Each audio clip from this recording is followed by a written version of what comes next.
ഈ 40 ലക്ഷം രൂപ 50 ലക്ഷം രൂപ എല്ലാവർക്കും ഓരോ തരം തിരിച്ച് കൃത്യമായിട്ട് അങ്ങോട്ട് കൊടുത്തിരുന്നെങ്കിൽ ഇതെല്ലാം അവർ ചെയ്യുമായിരുന്നു എന്നുള്ള കാര്യത്തിൽ ഒരു സംശയവും ഇല്ല. അവർ ചെയ്യുമ്പോഴുള്ള അടുത്ത ഗുണം എന്താ? അവരിപ്പോൾ 50 ലക്ഷം രൂപ കിട്ടി.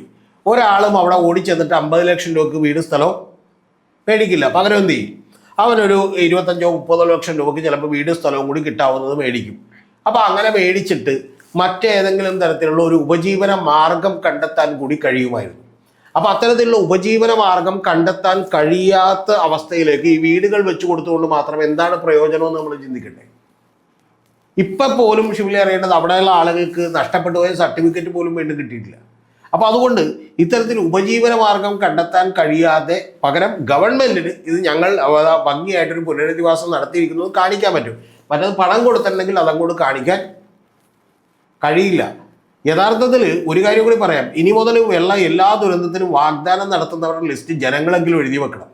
ആ പേരും നമ്പറും ഡീറ്റെയിൽസും എഴുതി വെച്ച് അവരെ വിളിച്ച് യഥാർത്ഥത്തിൽ എല്ലാ ചാനലുകളും ചോദിക്കേണ്ടതാണ്.